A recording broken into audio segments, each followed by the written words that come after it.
Great news. My FICO score just increased. Wonderful. Oh, that's Beautiful. good.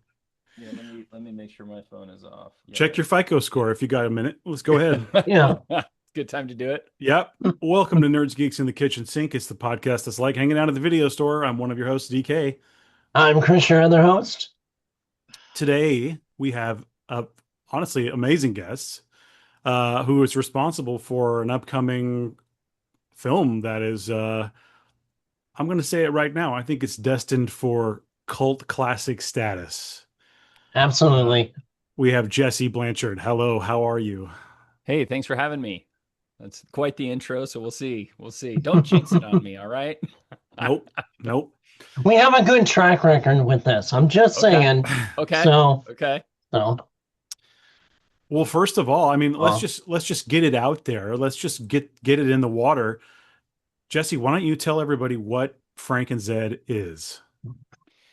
Basically, it's this medieval horror friendship story about a Frankenstein monster and a zombie that are kind of friends and they depend on each other to survive. And one day these pesky villagers show up as they tend to, and and there's a bunch of conflict and blood and guts and mayhem, and it happens to be done with puppets.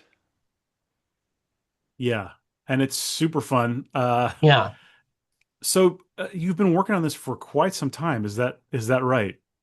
Yeah, I've been working on it for over a decade. So Yeah, yeah, I'm yeah. about to turn 40, 45, and almost 25% of my life I've been working on this thing. So it's been a minute. That's incredible. I mean that's the antithesis of dedication. You know, I The just antithesis. Yeah, it's That's obsession. the opposite. yes, yeah, I'm okay. yeah. All right. Um, no, when I describe this movie, the best way I can describe this is Sam Raimi meets Jim Henson. Yeah, I mean, that's such a compliment because I mean Sam Raimi is a massive, massive influence, and actually, not just on the vibe, but also, I mean, obviously Jim Henson, like a lot of people will see that, Right, but understanding that Sam Raimi, how much fun he has, and also really specifically how much he moves the camera and how playful he is with his visual effects, like it's really, Three Stooges. I mean, there's a reason there's Shemp, right? Or fake Shemp is credited in all his films. Like he has that kind right. of Three Stooges comedy vibe. And that's also, just been a massive, massive inspiration for me. So I think you're the only person to describe it that way. And I think that's such a compliment that it evokes Sam Raimi. You're talking to the right guys. I've been Evil Dead obsessed. I don't know if you can see. Oh, where am I? Over here. Oh, Uh huh. Oh, That's the yeah, there we box. Yeah. go. Anyway, I'm a huge Evil Dead fan. So yeah. yeah, I can definitely agree. Now we have seen an unfinished cut, right? Uh huh. And Mhm.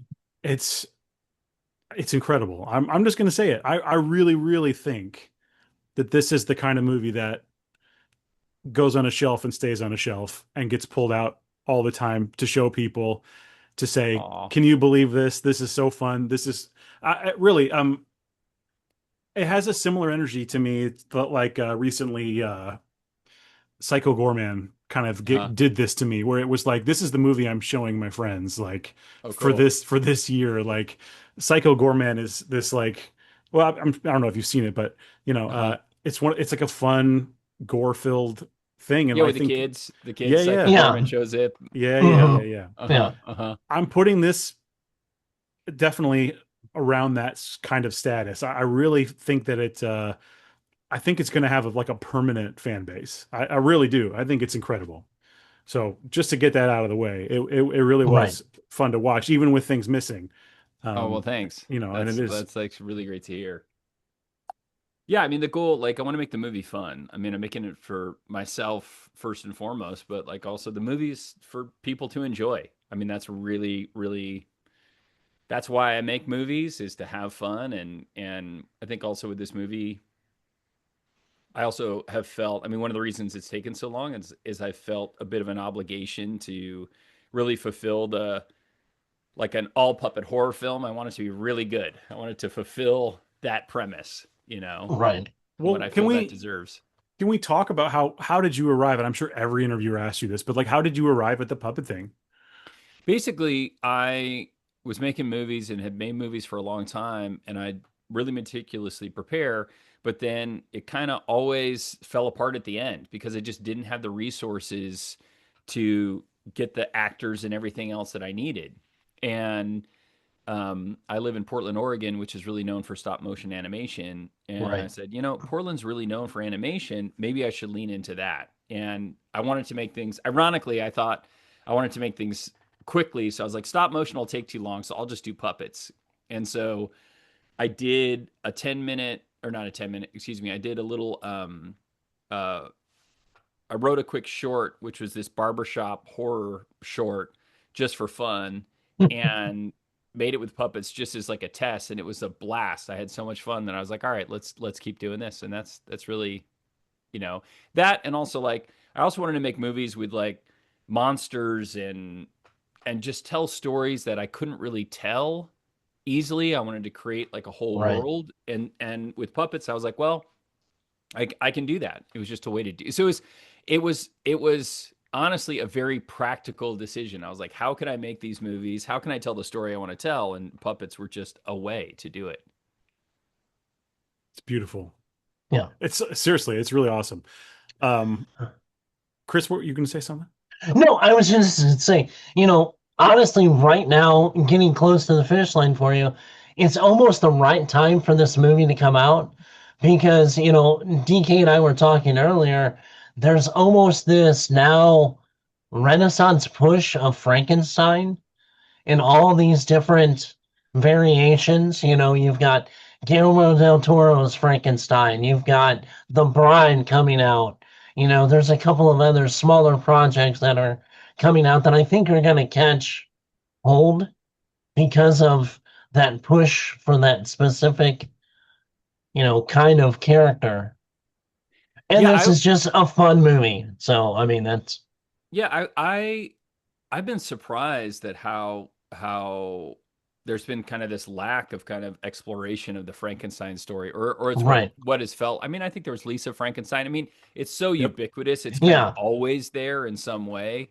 But I right. do think, we're it does seem like we're like once again at a time where we're kind of wrestling with the amount of power we have, and that is Mhm. really, and what is good and what is evil.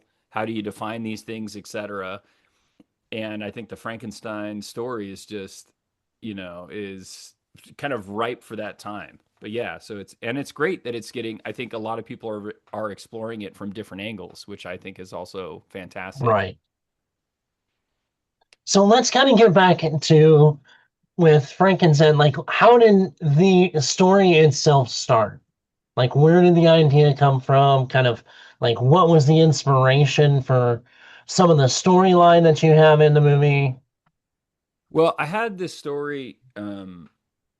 I it was what was unique to me about this story is it came to me while I was swimming, and I was just doing laps. And what was different about that is usually when I get a story idea, I'll write it down, but I couldn't have a pen and paper. So I was just swimming and doing laps over and over again, and just thinking through the story. And it kind of, the first part popped into my head like pretty well formed, where there was going to be a Frankenstein monster, and there was going to be a zombie, and that they would kind of have this symbiotic relationship where the the zombie would hook the Frankenstein monster up to charge every night, and the Frankenstein would go and hunt brains for the zombie. Like all of that kind of came together Mhm. in this one kind of meditative state. And then also that the Frankenstein monster would have this glass dome kind of covering his brain, and that the zombie would kind of chew on that glass dome like a dog would chew on a bone, kind of gnawing, trying to get close to the brain. Like all of that just kind of showed up. I don't really know where, honestly. Okay. That's the best. That's the best kind of idea. Yeah. Well, and clearly it's one that didn't leave you, Hmm. and that you Right. obviously went back to and remembered. Like that's the thing. You have an amazing idea and then forget it half the time, but when you remember it and come back to it, that's when you know you got Mhm. something. Well, yeah, and there's too many ideas, like way too many. I mean, I've got um here, I'll show you. Here, I'll give you guys like a little spoiler here. Oh, Okay. Oh, So no one has seen this yet. Yeah. This is a miniature oh my Vermiller God. oh, project, wow. and it's literally on the shelf as I try to Oh frame my it. God. And it's like, yeah, the the number of ideas, like the ideas are relentless. Right. That's amazing And looking, by Unbelievable. the way. Yeah. Thanks Yeah. for showing it. That's Yes. fantastic. yeah, Um, you guys are the first people to that's the first public showing of that. So Nice. that's awesome. yeah, that's from That another is. another story I really want to tell. All right. Well, I won't push it, but thank you Okay, for the tease. not a problem, not a problem. Yeah. I can't help but notice you do have a Mandy shirt on. I do. I'm a huge fan. I love that movie dearly. What other horror are you into? Oh man. Well, my like my favorite horror film to promote is Drag Me to Hell. Like I Hell think it yeah. is one of the most underappreciated horror films. It's so good. I love this movie like so dearly. So like that one comes to mind. Actually, I've got another one. Um, have you guys seen Border? I haven't seen that one. No, I don't think Oh, so. Oh no, I man, haven't seen that yet. it I've is seen the little preview thing on it, but yeah, I Well, haven't what is it? clicked on that Tell one. me. okay. Yeah. Well, here's the thing. I hate uh teasers, or I hate knowing anything about a movie ahead of time. So I Yeah. didn't know anything about this movie at all. So, DK, you're in a great spot where if you know nothing and if you're able to get this movie and watch it from a knowing absolutely nothing Okay. place. Um, but yeah, that's one I love. There's another um I have just like really I don't I'm not a huge fan of like super realistic like torture porn type stuff. Like that Yeah. Sure. doesn't really. I mean, I liked Hostel, which is pretty close to that, but I like. The first one's more than that. The first Hostel is more than just a Yeah. torture porn. There's a Yeah, revenge yeah. element. There's way more to it. Yeah, exactly. And that's what I'm saying. Like I like that movie. So I'm not saying like it's like a blackout for me, but it's not what I'm Sure. drawn to. I agree with you. I I'm in the like same boat. complex stuff. I don't know. It's all. In fact, I'm trying to I was working on a top 10 horror films that, you haven't seen kind of list that I Oh, wanted to cool. Right. give out. Just and so films like Border would be on there. There's three short films called Three Extremes, and the third one is by Takeshi Miike, Yep. and it's so good. So, anyways, but yeah, I'm yeah, I kind of like it all. That's Yeah, between DK and I, we pretty much cover all those kind of movies because mine are like The Exorcist, Hereditary, those kind of Uh-huh. that have a little more creep than gore to it.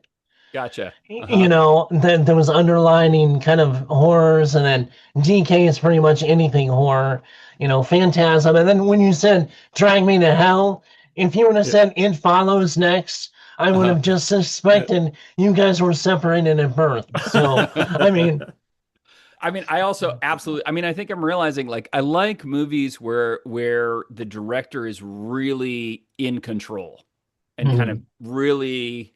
So for instance, I'm a big Michael Haneke fan. Like Cachet and Benny's videos are like really really controlled, hmm you know, and It Follows certainly is really very really this just a fantastic experience. It's The so I mean vibes. it's so good. Yeah, yeah. absolutely. The vibes. Uh-huh. Uh-huh. Oh, yeah. You just got me thinking about all these things I love. I love it. Oh Yeah, I man. also yeah, like I really enjoyed Barbarian, which I Yeah. thought just Yeah, like pl was really playful in a really fun way, but also right. like I really appreciate like I saw a film also recently which um the whole thing wasn't for me, but this movie Strange Darling maybe. I I think saw maybe it. I got I, the I name saw that wrong. one. Okay. Yeah. Yeah, and what the filmmakers did to structure the story was really cool. Like to take what if it was just told linearly would have been forgettable. Like who cares, right? But then the way the story like this idea that a good movie is a good story well told. And so that's a movie where I was like, man, that like it's a fine story, but the telling was really interesting. Yeah. And so things like that too. Like I also like movie like I'd rather see a movie that maybe I didn't love, but had some really interesting and compelling things to me than something that's Right. like fine, but I just forget about. Right. And actually, like, so another movie, I also have a list of movies that I want to rewatch and because I'm like, all right, I liked it, but I never trust. I also don't trust my opinion on a movie after one viewing. Like I have to watch it multiple times because there's lots of movies that I either loved or hated, and then I rewatched it and my opinion changed like dramatically. I'm with you on And this. Yeah. yeah, Yeah. And that's for me, yeah, and that's something we literally talked about like 20 minutes ago. Yeah. There's really, a couple of movies. Yeah, Barbarian was one of them that it took a couple of showings to really start loving it. huh? Uh huh. So, Yeah, I could see that. Yeah, and I've only seen it once. And that's the thing is like I don't have the luxury of watching films a bunch of times. right. But I know like Avatar is like a shining example of that for me because saw it in the theater several times, loved it each time, and then at one point I like watched it at home, just on disc, and I was like, "This is the worst movie. This is so bad." Like it Yeah. just like the suspension of disbelief just did not work at all. And then I Right. watched it again with my daughter and loved it, and it was just it was great to and it was great to see that like, just a good check-in to be like, the movie is essentially the same, but like I'm in Mm. a different place or you're on a TV versus the theater in 3D, like all Right. these things change. Yeah. The context can change the entire thing. Yeah, 100%. Yep. 100%. But Yep. yeah, like another movie I really want to go back and watch.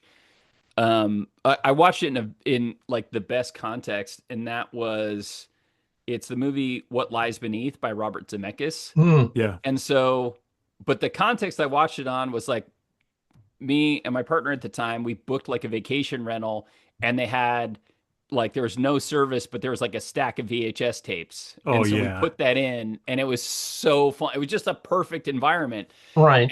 And I've been torn, only saw it once, but I've been torn about going back and watching it. But like I love Robert Zemeckis. And so it's also interesting to see like what he does in the horror space. And I'm just curious, that was like 15 years ago. I'm like, man, I wonder if that movie holds up. Like what will I like it now as Yeah. an undiscovered gem, or will I be like, Right. oof, woof?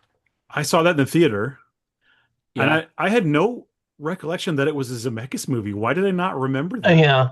I just think of it as Harrison Ford, Uh-huh. you know?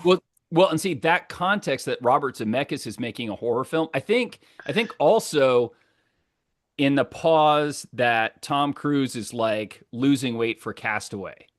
So I think that's the one that he also was just like, hey, I got 6 month break. We're gonna make some other movie, and to Mm. get Harrison Ford to play a villain. There's all these things that are fascinating about Right. it. Yeah. You know, Well, wasn't Zemeckis a big Tales from the Crypt guy? Didn't he have a lot to do with I Tales from think the he was Crypt? in. I think he was involved with Bordello of Blood. I want Okay. to say like that Zemeckis even like directed the first episode of the show or the second. I mean, you may. I'm a young Zemeckis, and the Crypt Keeper is coming to mind, like an Right. image of that. So I think you're right. All Through the Night, Tales from the Crypt. This is worth knowing. Directed by whom? Robbie Z. Oh, no Robbie kidding. Z. Yeah, Robert Zemeckis did direct it. So yeah, that's the second episode of Tales from the Crypt. So yeah, Right. he definitely has, and I want to say maybe I don't know. Anyway, he definitely has a horror. You can tell he loves horror. Mm, And actually, I recently rewatched that episode, which is why it's top of mind. huh. And his his grasp of the tension and the horror and the fun. Like Hmm. Hmm. if you have 22 minutes, go onto YouTube and watch All Through the Night, the Tales from the Okay. Crypt episode. It is a blast, and it's just so much fun. And the Santa Claus, the evil Santa Claus, is played by Larry Drake, who is great to see. A favorite from Darkman and Dark Knight of the Scarecrow and Dr. Giggles himself. Well, But yeah. everyone's like, "Oh, Dr. Giggles, yeah!" Like people love that movie, do they? Uh-huh. I don't know. I'm making a note. Yeah, I think Zemeckis is really underrated.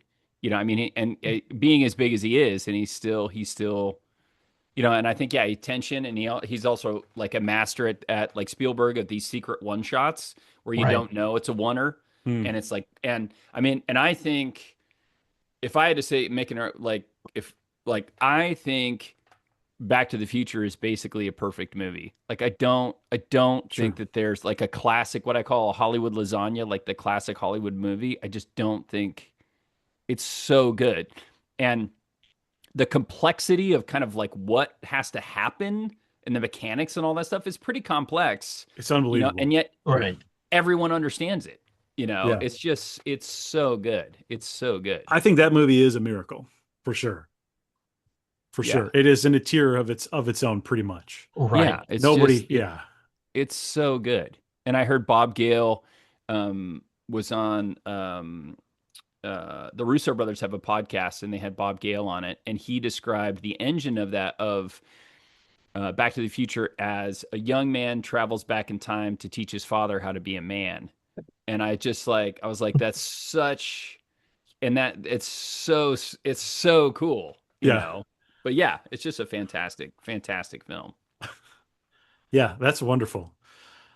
Uh Chris, were you going somewhere before I think I derailed us with the horror. Was there something else you were going for there? I'm sorry. No, no, no, no. I was just going to say the one thing, when you were talking about Zemeckis, I think that's the one thing, especially with horror, you can have a director that is good at their particular genre, but they can always do a horror film because there's such a variety of it. And I think some of the great directors had a missed opportunity to at least throw one horror film in there. Hmm. Because, I mean, Who you're who are you talking thinking about of? who am I thinking of? Yeah, is there some I mean, specific director who you think should have done one that didn't? I mean, honestly, as an inner city horror, I think Scorsese probably could have done an amazing storyline with the horror. Hmm. I mean, it would be more of a like a serial killer kind of Didn't type of, Scorsese do The Hand? Who did The Hand? was it? I mean, that's a different kind of horror, but Yeah, Michael yeah, Caine's hand tries to kill him. right. Uh, The Hand. Let's see here. I'm gonna find out. But I That's what mean, this show like, is, me looking things up. I think early Lucas could have done an amazing horror film. I Hmm. think, Hmm. you Oh, know, sorry, it was Oliver Stone. My bad. It was okay, Oliver yeah, Stone. okay, Hmm. Hmm. God damn it. No, no, I think that's an interesting point. Like, I mean, another horror film that I absolutely love, I just rewatched a couple times, is Coppola's Dracula. It's so good. Oh, I mean, Keanu Reeves, unfortunately, it really takes you out. He does. I mean, I love yeah. Keanu, and that's, I mean, that, but I think that, but everything else, it comes to mind because I think it's a love story. You're seeing Dracula done as a love story, and you're also seeing, and the thing about that movie that's fantastic to me is that Coppola is doing all these really incredible things as a filmmaker, but he has the discipline to not show you what he's doing. Like, he's doing right, all these things to make Dracula creepy as f, right? You could say fuck As all fuck. day. Okay, yeah, he's you doing go for all of it. these incredible practical, and the movie's all practical effects too. So he's doing all these really cool stuff like moving walls and all these comp shots, etc. There's essentially magic in there where he has like extra hands come in, and it's creeping you out, but you don't know, but it's just so good. And also just setting up a story where I'm going to make Dracula this sympathetic love story thing. It's so Right. cool. Yeah. Well, and that's kind of where I was going, and you said it Yeah. way more eloquently than I could. But I mean, when you think of horror, that's not the top of the mind director, Uh-huh. Yeah. and then Dracula is such a great movie, Hmm. So there's, I Hmm. think, the good directors that have that ability to tell those stories, to create, the environment, to create those shots. Hmm. They can go through just about any genre Hmm. and Hmm. Well, I think it's his understanding of art in general that makes right. that movie work. I mean, Hmm. Hmm. it's just every element of that movie is a beautiful work of art. It's so Um, good. and Yeah, it's so the good. costumes, the set design, the even Hmm. the score and everything. I mean, Right. every frame of that movie is just like a gorgeous thing I want Hmm. to look at all day, every day. Hmm. Hmm. So yeah, that is, and to get to kind of put that up next, and bear with me on this, but to put Okay. that up next to Frank and Zed, like I can kind of see an influence there because the way Hmm. you have complete control, well, as much as you can with the sets and the Hmm. actors, the Hmm. puppets, and the Hmm. effects and everything. So you Well, can do in a similar way, like you can do those kinds of that on-screen magic with these puppets, and you can do right. stuff, and I think that you are pulling it off in the movie too. Yeah. Well, well, thanks. I mean, one of my, I'm realizing like one of my favorite Coppola quotes about Dracula is he says, anytime you really um, are trying to push design, kind of you border on the ridiculous, right? Anytime you're really trying to do something innovative, and he's talking about, both Dracula's hair and the armor, which I always think like when they film that, and it's one thing to see it in the movie and it works. It's another thing to show up on set and be like, Dracula looks like a grandma. Like Yeah. this is not like, are we really Right. going with this? And then the armor looks like, I don't know, meat or muscle. Like, what is this? Yeah. Right. And It's and a heart. It's all supposed to be a heart, I think. That's his whole oh, see, well that and romance. And his hair is in the shape of a heart as well. oh, see, I didn't catch that. And now that you say that, it makes sense. But and that's that kind of intention. And so it's like with Zed. I mean, I definitely in the whole movie, I was like, all right, this is 100% independent. So I feel a responsibility to push and find the edges on everything. And my suspicion is they don't exist. So we'll go all the way up to the edge and find out it doesn't exist. And so, like with Zed's teeth, I was like, all right, we're making a zombie. And so I was like, I want his teeth to be so big. I'm like, they're too big. It's not going to work. And so that's what we did. That's and my lead sculptor Aaron Debray. That's the direction I gave him, and he came back. And Zed's teeth are almost half his face. I mean, they're huge if you actually look at the Yeah. size.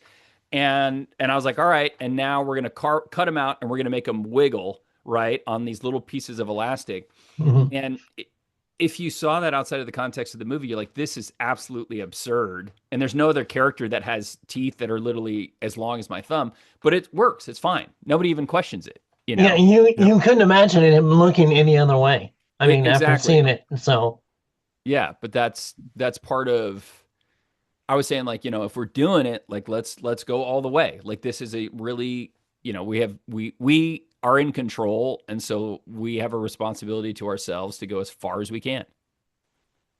Yeah, it absolutely has its own style. I mean, it is pretty unmistakable. And there are other puppet movies and there's other Mhm. puppet things, but this, I mean, yeah, I think you can look at a frame or two and know that you're looking at Frank and Zed.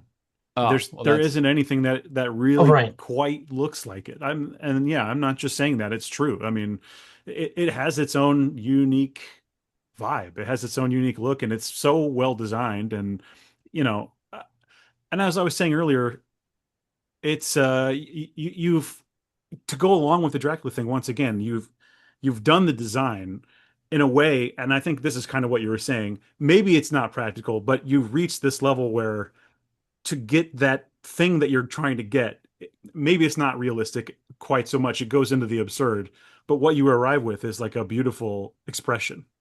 oh, well, thank you. Yeah. Yeah.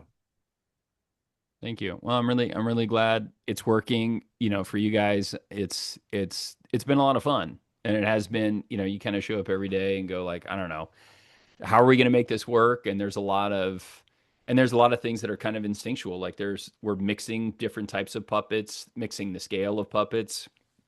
I also it was really important to me that the villager puppets, the kind of soft felt ones, were Mhm. not in the style, the Sesame Street kind of simple geometry that is so ubiquitous. I was like, no, I Right. want to break Yep. the mold and get puppetry. It doesn't have to only look like this, you know? They're more expressive, I think, Yeah. your Yeah, puppets. I think, yeah, yeah, I mean, I like them more. I mean, some of them though, I mean, I'll admit, like some of them, the first time I see them, I'm like, oh God, this looks terrible. You know, it's so different, you know, but we're also working in a space where like we don't get to do another take of things. It's like, hey, we're Right. just making one. And even with Frank and Zed, originally there was going to be a lot of shots with miniature versions of them so I could do more far away shots and just didn't have the resources. It's just too expensive and takes too long, you Right. know. Mhm. But there is an energy I think too in just saying like, hey, it's all gas. Like we're just going forward and what happens happens and I think it gives it I like the energy that it gives it. I can agree. Yeah. And I think this movie in particular could be the kind of movie that you see when you're 13, 14, 15, and it like lights your brain on fire.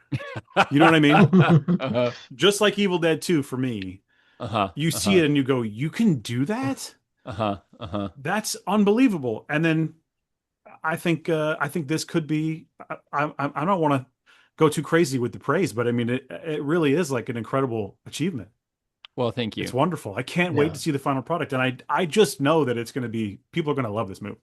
Yeah. Well, thank you. Yeah, it's a lot of fun and you know, it was a tough decision to continue to work on it, but I'm really glad. It's just it's there's just the you know, we're just doing a handful of things that I think are going to make a big difference. And then also adding what I call dessert shots, which are basically, you know, things like some of these more complicated miniature shots that I really wanted to do, but for a lot of reasons felt we couldn't tackle them. And now we're bringing these things in to just build out the world. Yeah, so I'm very excited for you guys to see the finished product. Absolutely.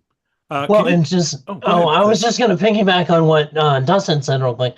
I mean, I'm a huge, like, cinematography guy and the visual guy. And I think not only, he was saying just light some kids' brain on fire with just seeing the movie, but it's going to be inspiring because I really like some of the way you take camera shots and angles being in such a, smaller environment, but making it look way bigger. And I Mm, think that's going to inspire some people to kind of be able to do that, kind of mess around at home, kind of mm, spark that interest and build these people create, building out creativity when you don't have, the huge, expansive mm. budgets and abilities that. So I think, You're basically Tony Starking it right now in the cave, right, right, yes. and Jeff Bridges is going to see this and say, Jesse was able to make this in a cave. Jeff Bridges is going to come kill me and take the take That's right. the First, he'll bring you pizza from New York, Just have and a and but yeah. backup. then Just have a backup. Yeah. Uh-huh. Uh-huh. one thing I wanted to touch on is the score. Oh, I'm a composer myself, and I'm a big okay. music guy. So, can you tell me what can you tell me about the score? Oh man, I'm so glad you asked about that. The person who did the score is a composer named Michael Richard Plowman, and we spent 6 months just on the score. I mean, worked it to death, and I can and because it's I'm just I learned so much about filmmaking from Michael because he took the movie. I was very happy with with the temp music, but he took it and rescored it and found all of this more complex emotional stuff and Yes. chopped up scenes that I had this long temp music and it was absolutely remarkable and it was a crazy amount of work, but um, it was awesome. Like I threw out a bunch of stuff that I wanted, you know, which I honestly, if I look back, I'm kind of embarrassed for some of the things I kind of asked for, but he worked his butt off. But there's things like I was like, you know, I want Frank and Zed, I want them to be in like a 5/4 time signature. Like I don't want it to be 4/4. It should be off kilter and things Hmm. like that. Right. And then the other thing that was just a huge luxury is he also composed a bunch of themes, and then we would go through on the different themes and kind of figure out which theme fit which character the best. And so it was really rewarding. But going through and Frank and Zed have a theme, all the backstories have a theme, the villains have a theme, and they're used. I mean, I'm in terms of the score like a massive Howard Shore fan, and it was Oh, in sure. Lord of the Rings, Hmm. set like a gold standard for what you can do with music. And so it was really Right. like, hey, I got Howard Shore's book and read it all about how he scored Lord of the Rings. And so it was like, okay, how can we try and like do our own kind of pale mimicry of this? And Michael was just did an absolutely phenomenal job. And anyway, so I'm so excited that you're asking about the score. Yeah, it's really important to me, and it's Yeah. really neat to hear. I particularly love you had some temp music that was good, but when you can really compose it and add those layers and pull those things out in the scene that maybe weren't as obvious. Oh man. I Yeah. love to hear this. I really do. I'm glad you had that to say because that is wonderful to hear. Yeah, well, and Frank and Zed don't talk essentially too. So it's just and it's a complicated story. It's not a traditional story in terms of its structure. And so the score also is just phenomenal, helping you understand who you're with. We're with this person, we're with this person, because wide shots, establishing shots are very hard, with Right. characters that don't have legs. And believe it or not, like there is an emotional depth between them, even just in their relationship. Yeah. Um, you're trying to say a lot without, like you said, they don't really talk. So how do you convey the relationship? And the music is sort of speaking that to the Oh, listener, to the oh, watcher. oh yeah. I mean, I don't want to give it away, but there's, one particular scene with Frank and Zed, and Michael did like 20 different themes for it, different versions. It was incredibly hard to get right. And I mean, in the end, he nailed it, but it's really a testament. I could share it with you, but I have a Trello board that shows like just a crazy amount of notes and beats and numbers and things like that Sure. that we kind of where we went It's to film. it's a maddening I mean, it's an insane thing to even think about. I scored a documentary recently, Uh-huh. uh, and it was impossible. It was like the Uh-huh. hardest thing I've ever done. And Uh-huh. so just the prospect of doing what you guys did, Uh-huh. it's mind blowing. So I have Uh-huh. the utmost respect. I really, really Right. do. It's unbelievable what you guys are doing. So Well, I could connect you. I'm happy also to connect you to Michael, and I don't know if at some point you want to have him on the show, I that would make would. sense. Oh yeah, He might absolutely. he might be willing to do it. I mean, he's just yeah, music I think is really underappreciated. And it's just such a powerful tool. Yep. And before working on Frank and Zed, I really um I didn't understand how the music could tie so clearly to the beats and shift so strongly with with what was happening. Right. Even though I'm anyway, so it was But it can be dangerous incredible. too because sometimes as John Carpenter calls it, Mickey Mousing. Uh-huh. You Yeah. don't want to do that either. So Right. there's a delicate tightrope that you have to walk. And Uh-huh. yeah, Uh-huh. I'm just, man, this is so great to hear all this. I love this. I love this kind of talk, guys. Yes. See Frank and Zed. Yes. Can you give us any clue as to when it will be available? I know that's a huge question right now.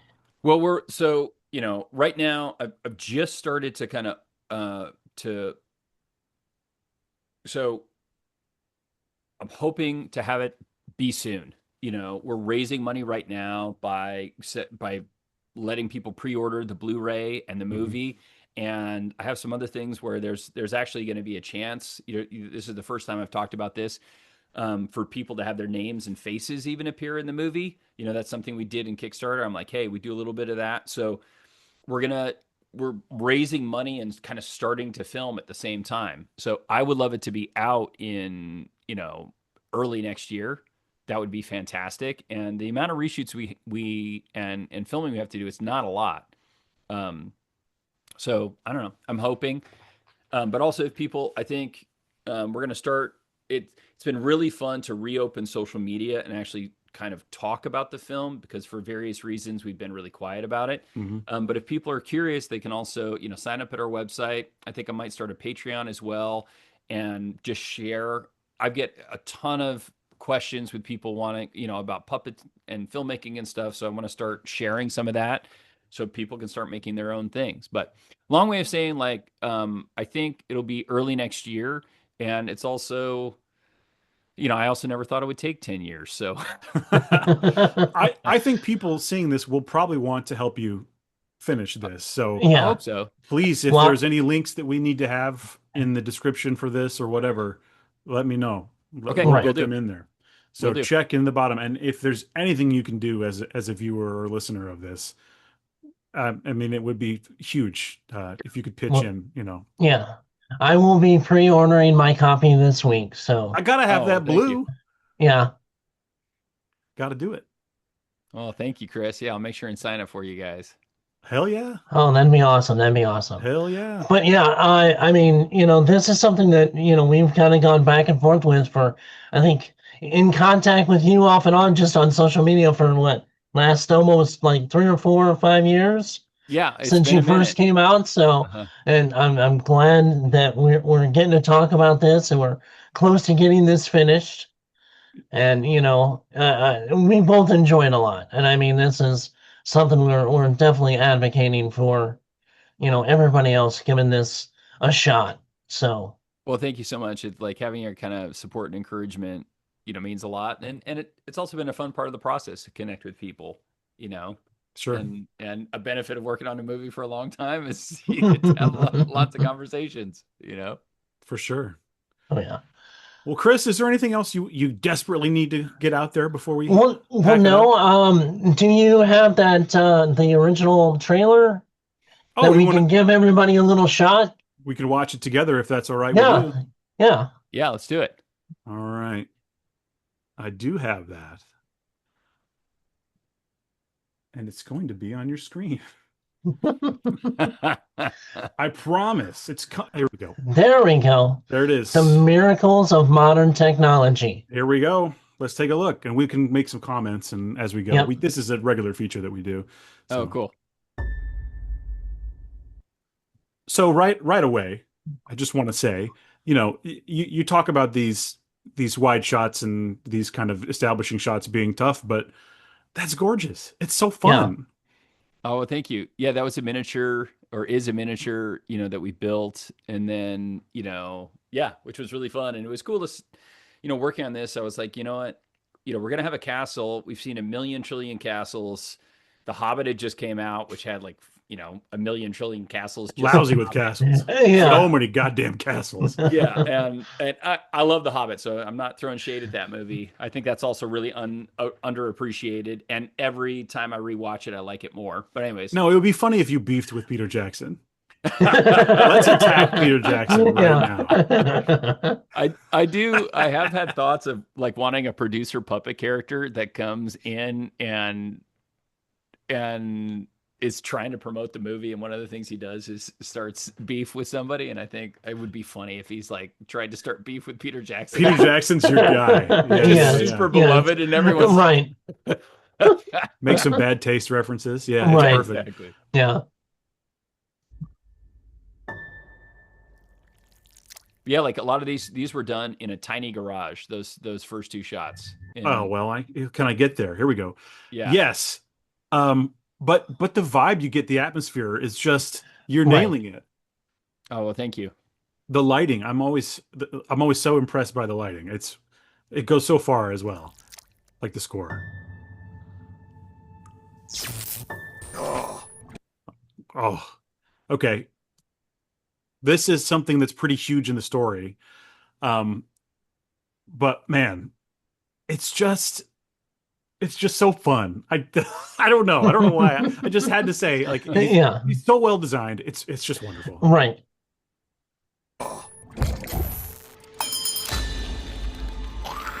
Yeah. And there's the teeth, like you were talking about the teeth. Whoa, we went way ahead. What am I doing? Have I ever done YouTube before? What the hell? Anyway, where Got a was little I? excited. Yes. A little bit before this, yeah.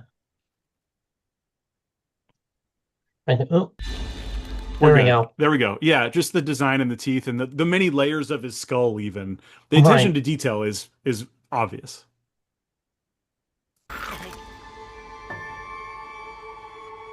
How did you get that quote, by the way?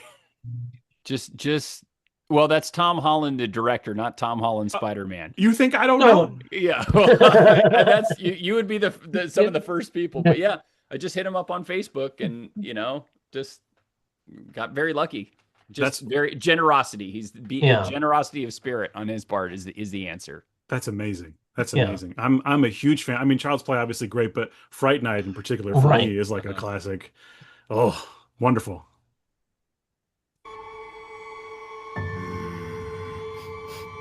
All the motion you get with these guys, and again with the faces and the more layers and stuff, it's just Right. there are so much more alive, these puppets.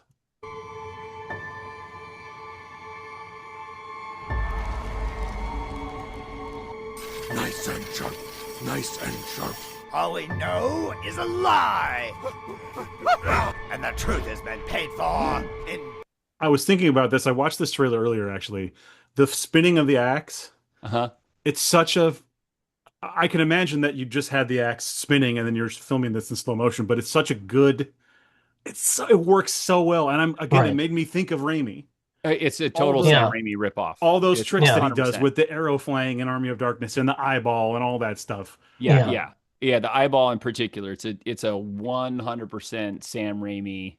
I mean, there's even a shot that's called, like, I specifically call the Sam Raimi shot, and it's stolen from Drag Me to Hell, where the camera, and you see it more now. Some other people are starting to, I think, understand, especially as cameras just have gotten a lot smaller.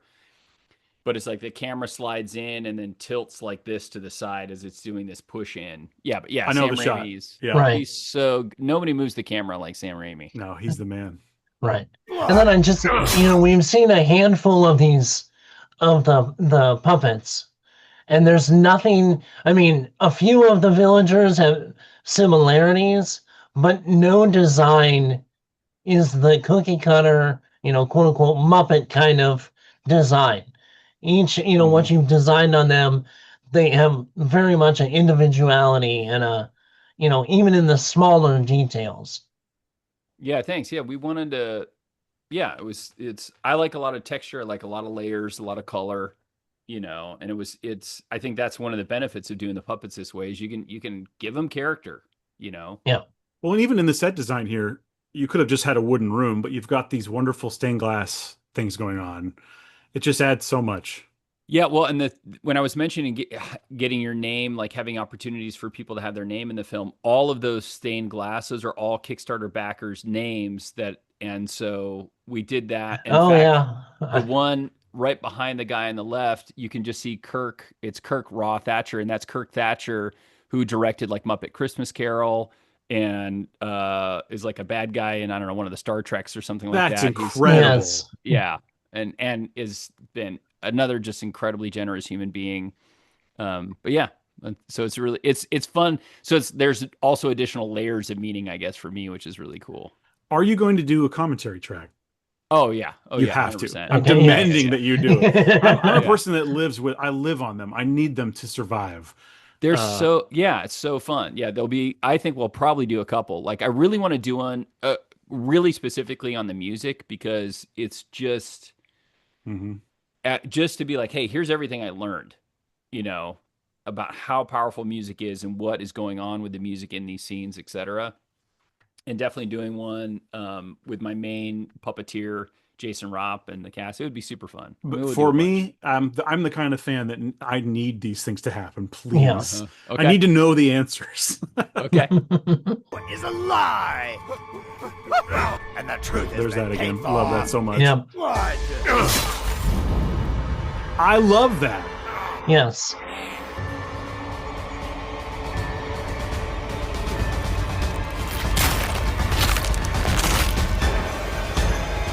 the jaws going is very Right. Deadite. I'm putting that together more and more. I love Right. it. Well, that was actually what a bit of what inspired that is there was a moment kind of when CG was first popping on the scene where everyone had this big jaw effect. That Ice Oh Cream yeah. Man, Yeah. the Doug Jones Right. character, right? Yeah, Yeah. yeah, exactly. And so I was like, let's do that for real. And so we actually made for that character, her mouth is on a rod so that because like the hand doesn't open enough. So with the when it's on a rod, we could really open and kind of make the Oh, mouth go absolutely ridiculous. I love it. I Yeah. love that shit. God damn it. I love this. I have a Tom Servo and Crow Robot puppets in my Oh, living room. really? So Oh, cool. Yeah. this is the kind of person I am. So again, to hear these kinds of things is just I Getting the love it. commentary. Yeah, Yeah. yeah, yeah, yeah.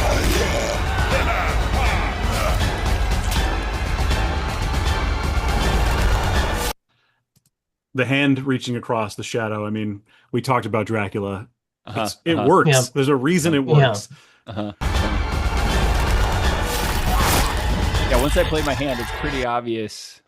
The directors I love are pretty obvious. But it's not that. I mean, in no way does it seem like a knockoff. I mean, let's be No. completely forth with that. I mean, there's no way. I don't feel that this is like, oh, it's just a Dracula, it's just ripping off Coppola. Yeah. No, this is a completely unique and expressive, amazing work of art. So Well, if you thank think so that, much. shut up.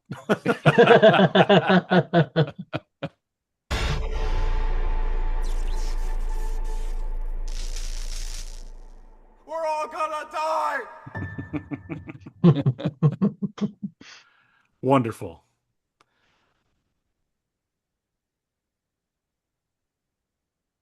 I look forward to the sequel, Frank and Zed versus the Army of Darkness. Oh man, that would be fun in space. Oh, yeah. Yeah. All right. Well, thanks for going through that with us, and thanks for Yes. being with us today. This has been a blast and a real treat for me. Well, hey, thanks for having me. It's really fun to talk movies and yeah, and horror and kind of all that stuff. It's so fun to talk to someone who, because, I'm sure a lot of people listening, you and your friends have your all little ideas and like one day we want to do this. But Jesse's done it. He's doing Yep. it and he's done it. It's very inspiring. It's wonderful. So I really hope that Absolutely. this, I wish you the absolute best on this, the best of luck, and I hope it does so well for you. And I hope it's the first in the line of many amazing projects. Yep. Well, thanks. I mean, we've got a bunch more that we want to do. So, I mean, if Frank and Zed is successful, following up, building out, both this world, I would love to play in this world, and then I've got some other worlds in mind as well. It'd be really fun. We look forward to it. Absolutely. Absolutely. And then once we get this all settled, you get everything in the can and get it out there, you definitely have to come back. Oh, happy to. Love to. So Wonderful. Yeah. absolutely. Now, let everybody know kind of what they need to look for, where they need to go, and Yeah, so we're on social media, and but at the Puppet Core website, and I think I'm gonna have like a Patreon going. That's a place where people can come to if they want to know more about the film. I'm gonna give away a bunch of free stuff, like I think for Halloween, gonna share our very simple recipe for fake blood, etc. So looking to just share resources for people who are curious about making their own movies and just kind of want to see how we did it. And that's also where people can get more involved and either just follow along or up to actually having them or a friend, etc., appear in some way in the film. Like it's not too late for that. But I think on the socials, Puppetcore Co. Or just puppetcore.com is where you can find us. awesome. And please do find them. Yes. Please. Well, yes. I need this to succeed. We'll have all the links, hooked in the show and in our social media. I do have a special request for you, Jesse. Okay. I want those top 10 horror movie lists. Okay. And, because we will use them on the air for us in our comparison. Because every, Halloween, we do all month and we do a top 10 several lists. So I want to get Okay, that from you. beautiful. You have That's a good, homework. yeah. That's a good, yeah. I'll get it's my top 10 horror films you may not have seen or I don't think you've seen. So I'll pull that together, and it'll be great to see which one you guys have caught, and maybe there will be one or two on there that you haven't. Oh yeah, Wonderful. Wonderful. I look perfect. forward to it. Well, I will check out. You said it was called Border? Yeah. I put it on my letterbox, so I know. I just wrote I it will down check too. it out. So Okay. So, all right, Yeah. everybody. Thanks for watching. Jesse, thank you so much for being here. This has been a absolutely. blast.